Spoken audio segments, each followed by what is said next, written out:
Alright, for today's video, part 2 ho tayo. Since hindi natin nakita to kanina, kaya akala ko hanggang doon na lang yung makukuha nating vlog. So ito, part 2 ho tayo sa latest update ng Junction 4 or Jerome segment, no? So ito yung panghuling junction ng aming 17.8 km long na Davao City Coastal Road. Ang galing kasi ito nga napuntahan natin ngayon at ito daw yung pinaka roundabout, no? Pinaka exit area ng Davao City Coastal Road. Well, kung ganon, edi galing, no? Layo, no? Sobrang layo ng nung biyahe natin. Kumbaga, malayo siya pero maganda ang view kasi no? Napakasinik ng view nito dahil nga siya, Gulf po ng Davao. Gulf of Davao. So ito yung pinaka last portion ng kailang ginagawa. So ito may mga nakatambak diyan ng mga boulders, bato yan. So ibig sabihin pattern yan o kumbaga parang siya, no, prepare para lagyan ng mga heavy equipments or ano pa man ng mga kagamitan. So ibig sabihin tama yung sinabi ni Kuya nga doon nakausap natin kanina na para ito siguro yung pinaka huling segment. So I think hindi na siya matatawag siguro na roundabout kasi di naman siya parang siya final junction, final segment. Ibig sabihin siya, no, siya ay end point, no? So hindi na kailangan ng junction para bang sa doon sa may Bagua Playa. So tama, hindi na siya matatawag na roundabout kundi ito na yung pinaka exit point, pinaka huling junction ng Davao City Coastal Road, 17.8 km long. So ito yung nating kuha dito.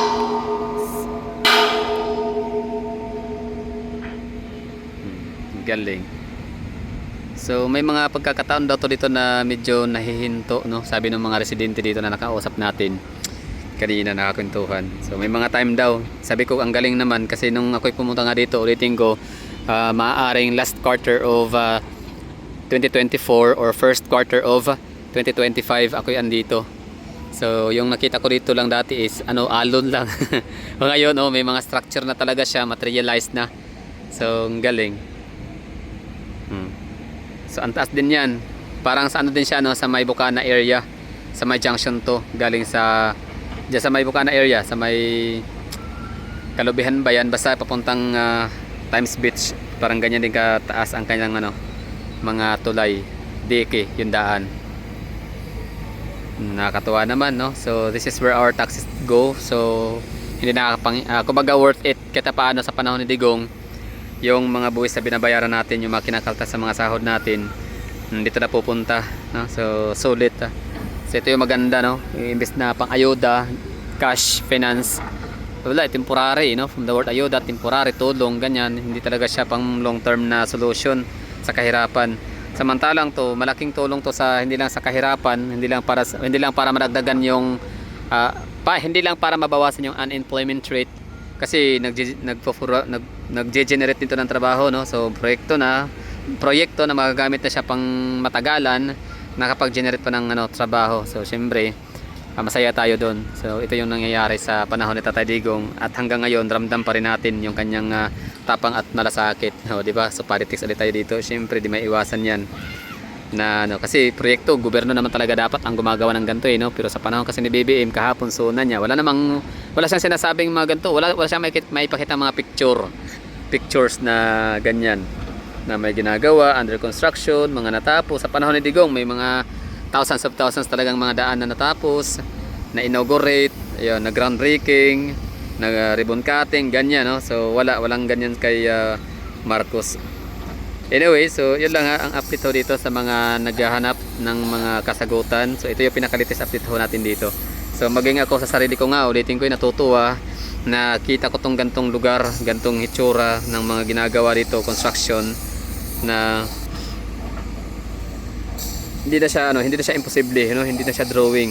Although malabong maging drawing kasi nga nadaanan na nga natin yung dalawang junction hanggang Rojas, no? So yung sa naman, third junction naman, medyo tapos na rin yun, no? May na, kita paano, pwede nga daanan, naka-ready na. Yun lang talaga yung sa may Tulay area, dun sa may Leon Garcia, hindi pa siya masyadong tapos, nakakatuwa. So yun, puspusan, dire-diretso yung pagtatrabaho ng ating mga manggagawa dito, mga construction worker.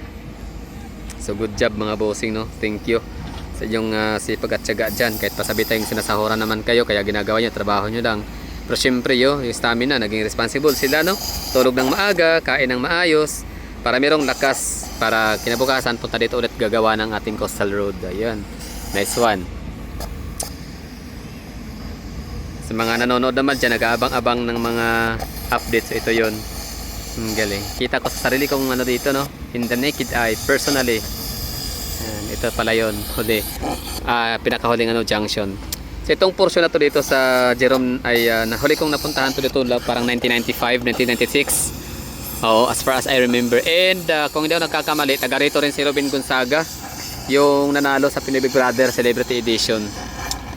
So huli kong punta dito sa lugar, yan nga ay that's 1995, 1996, mga around 90s talaga, like mga late 90s. Tapos doon naman sa unahan, doon sa may bandang ano ito, Zone 5 or sa may Ipil, basta somewhere, no, doon sa may unahan lang ng konti. Eh meron kaming pinapaliguan, meron kaming ano diyan, paboritong spot dati magbabarkada na meron kaming bitbit na tuba at maliligo sa dagat. So ngayon, hindi ko na nakita 'yon, hindi ko na siya aninag. Hindi ko na siya maisip kung asan banda kasi nga nabago na yung skyline nabago na yung ano yung tawag nito, yung forma ng lugar. Oo, bali nabago na yung pinaka landscape kasi nga nadagdagan siya ng ganyang ano proyekto ng tulay infrastructure. Ang galing. Tapos ito naman, isali ko lang to dito, parang nakapamasyal ako dito sa portion na dati Lapu-Lapu, no? Alam niyo yung ano, yung may Quality Plaza Inn. Oh, yung mga lodging house diyan, sikat yan kasi malaki kasi Karatula, parang ginagawa namin yan dati as landmark. Saan ka dadaan? Saan ang punta? Doon kami sa may Lapu-Lapu, Barangay Lapu-Lapu. So, bali saan na yan dadaanin? Basta punta ka lang, punta ka dyan sa unahan ng Jerome, tapos merong kanto dyan, may nakalagay na Quality Plaza Inn this way. Tapos sa dulo niyan, may mga bahay-bahay yan, dagat na yan, pwedeng maligo.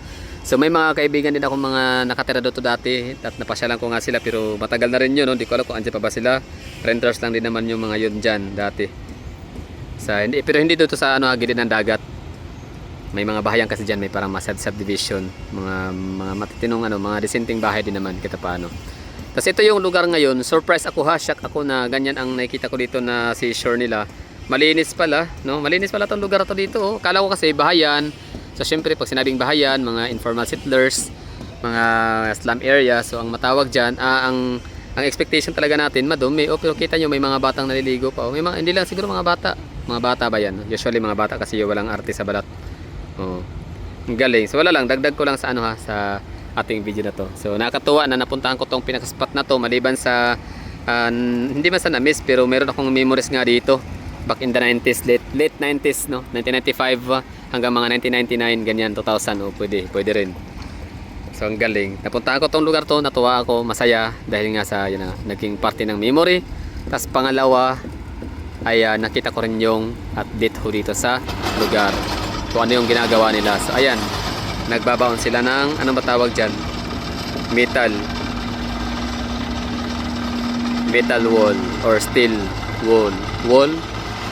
Yun na, thank you for watching. Baba ko na to, i-off ko na. So sa susunod na mga video ulit, babalik-balikan natin to dito. Ngayong alam ko na kung paano makapunta dito, ito lang pa yung pinaka way. So that would be all. Thank you for watching and bye bye and ingat.